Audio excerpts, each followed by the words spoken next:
Why does the sun rise in the morning?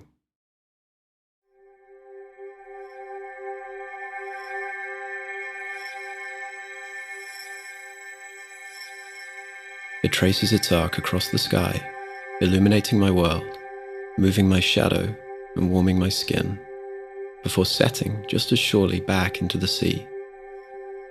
Why should it be like this? Why should anything happen at all?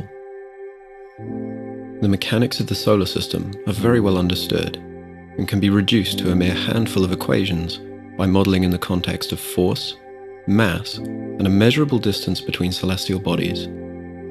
The sun itself is hardly a trivial object, yet the enormous power of the scientific method now enables us to write down, on a single sheet of paper, the blueprint for the nuclear engine that drives the brilliant heart of every single star. I can, and do, explain these concepts to people on a regular basis, but the question remains, why does it happen? My name is Tom. My work, indeed my life, involves teaching others about astronomy, helping them familiarize themselves with telescopes, and showing them the overwhelming majesty of the night sky.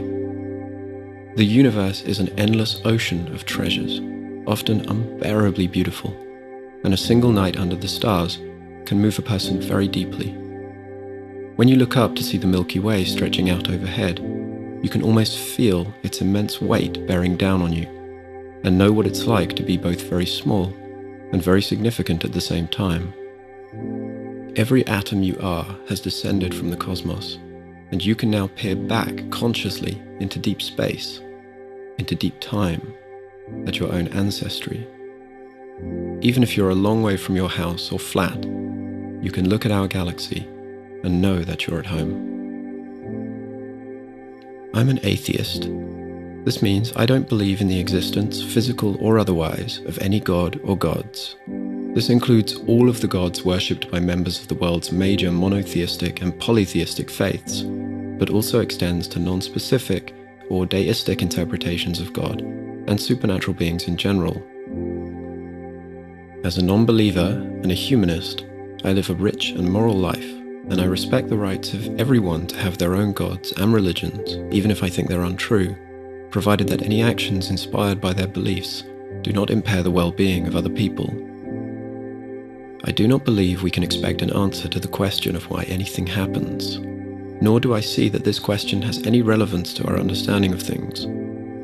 A question of purpose should be properly phrased within the context of consciousness, which itself is an emergent feature of the ever more complex nature of the brain.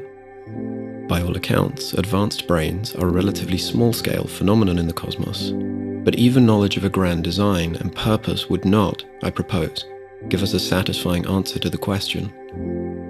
Consider a universe which just exists, and one brought into existence by a creator who just exists.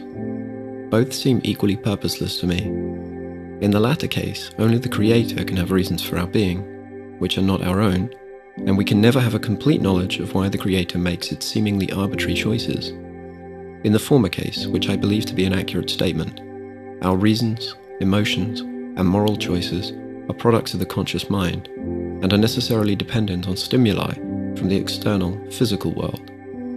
Purpose, morality, and our relationships are subjective, that is, dependent on the mind, with ambiguous, but discrete and definable objective underpinnings, because the mind is not separate from the physical construct of the brain. Unless we can control the smallest interactions in nature, and there is no reason to believe we can, free will is an illusion. Yet, however bleak this may seem, it remains that purpose, morality, spiritual experience, and emotional energy are all real. Perhaps remarkably, the universe with God offers nothing at all that the atheist does not already accept, other than the illusion that our choices are truly free. But even if we fully embrace the notion that we do not have free will, we can still be happy, make others happy, and lead very fulfilling lives. Every day I feel a sense of purpose, even if it is just to write an email with the expectation that it will make the reader smile.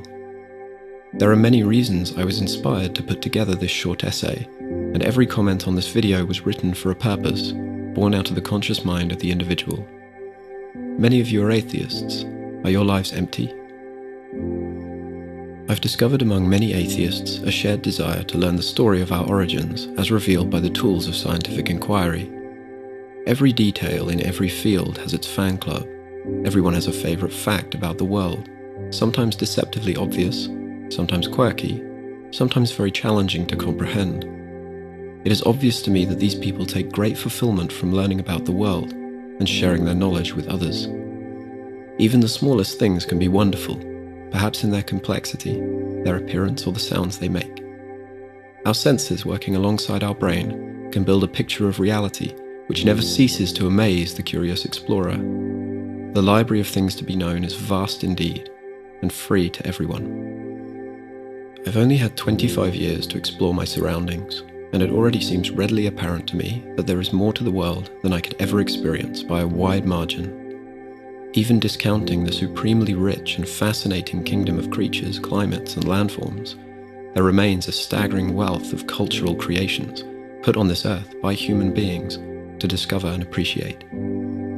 To those of you dissatisfied by this, insisting that it can't be, quote, all there is, demanding that there must exist some supernatural realm beyond the monotonies of the physical world, I cannot begin to understand your state of mind.